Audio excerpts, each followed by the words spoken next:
ҳамзамон ба рӯзи парчами давлатии ҷумҳурии Тоҷикистон дар майдони парчами давлатии шаҳри Бохтар чорабинии фарҳангӣ доир гардид. пеш аз оғози ҷамъомад дар назди парчам раиси вилояти Хатлон Давлаталӣ Саид гулчамбар гузошта суруди миллӣ садо дод.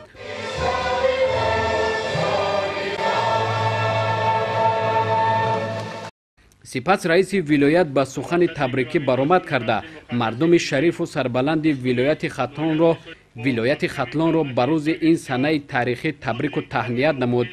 гуфта шуд ки парчами давлатӣ ҳамчун нахустин рамзи давлати соҳибистиқлоли тоҷикон 24 ноябри соли 1992 дар иҷлосияи 16-уми сарнавиштсози шӯрои олии кишвар ки дар ҷараёни он тақдири давлатдории навини тоҷикон тарҳрезӣ гардида дар роҳи таъмини сулҳу оромӣ, суботи сиёсӣ ва ваҳдати миллӣ, инчунин ба сӯи ҳадафҳои умумумиллӣ қадамҳои аввалин гузошта шудаанд қабул гардид. воқеан ҳам миллати тоҷик аз давраҳои пеш аз миллод низ тоҷдору парчамбардор буд. дар воқеъ то замони ба вуҷудоии парчам дар шакли имрӯзааш ливо ҳамчун рамз ё нишони давлат ба муттаҳидӣ ва мубориза истифода мешуд.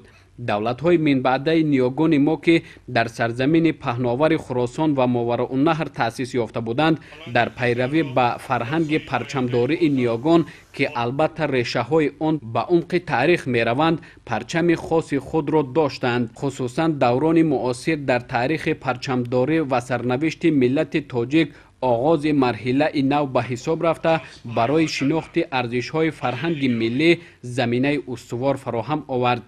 хушбахтона истиқлолияти давлатии Тоҷикистон имконият дод ки тоҷикон чун мардуми соҳибтамаддун ва кӯҳанбунёд дар даврони нави таърихӣ бо истифода аз озодиву истиқлолияти давлатӣ муқаддасоти миллии худро ҷилову намои тоза бахшида бо ифтихор болои сар мебардоранд. дар қатори муқаддасоти миллии тоҷикон дар даврони нави эҳё аз ҷониби мардум шояд бештар аз ҳама парчами миллии ин халқи соҳибтамаддун муҷаллову болотар парафшон гардид. тавре ки асосгузори сулҳу ваҳдати миллӣ пешвои миллат президенти ҷумҳурии Тоҷикистон муҳтарам Эмомалӣ Раҳмон дар хусуси ин рамзи давлатдорӣ гуфтаанд, қабули парчами давлатӣ ҳамчун рамзи давлати мустақили Тоҷикистон нишони соҳибихтиёрӣ, ягонагӣ ва ифтихори мардуми кишвар аст. дар иҷлосияи тақдирсози миллат пешвои муаззами миллат муҳтарам Эмомалӣ Раҳмон ҳамчун давомдиҳандаи мероси ҳазорсолаҳои тоҷикон дар назди омма ба рамзи садоқату вафодорӣ парчами ба тозагӣ офаридаи давлати навини тоҷиконро бусида буданд. ин садоқати пешвои миллат ба муқаддасоти миллӣ воқеан ҳам барои насли имрӯзу ояндаи кишвар дарси мардонагию меҳанпарастиро омӯхт. дар идома гуфта шуд ки истиқлолияти давлатӣ барои дубора эҳё гардидани вилояти Хатлон замина гузошт.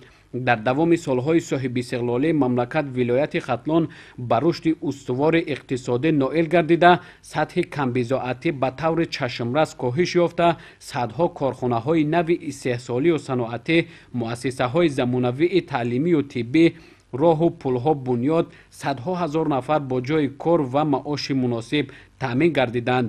тавре ки сарвари давлат муҳтарам Эмомалӣ Раҳмон таъкид карданд, вилояти Хатлон на фақат аз рӯи аҳолӣ, балки бо захираҳои фаровони ашёи хом ва имкониятҳои бузурги истеҳсолӣ калонтарин вилояти мамлакат ба ҳисоб меравад. аз ин ҷост ки вилояти мо дар баробари дигар минтақаҳои ҷумҳурӣ бо қадамҳои устувор роҳ ба сӯи музаффарияту комёбиҳо пеш гирифтааст. чун тамоми мардуми шарифи кишвар аҳли заҳмати вилояти Хатлон дар партави сиёсати хиратмандонаи пешвои маҳбубу муаззами миллат ҷиҳати истиқболи сазовори ҷашни 35-солагии истиқлолияти давлатии ҷумҳурии Тоҷикистон корҳои созандагию бунёдкориро вусъати тоза бахшидаанд. طبق دورنما تا سال 2026 در ولایتمان بنیاد بیش از 6000 انشاءات استحصالی و معیشی، تعلیمی و طبی، فرهنگی و ورزشی در نظر داشته شده است. همچنین گفته شد که با افتخار می توان گفت که مردم سربلند ولایت ختلان اطراف غایه‌های وطن دوستانه پیشوای معظم ملت سرجم گردیده بهر عملی شوی دستورهای سرور دولت کمر همت بسته‌اند.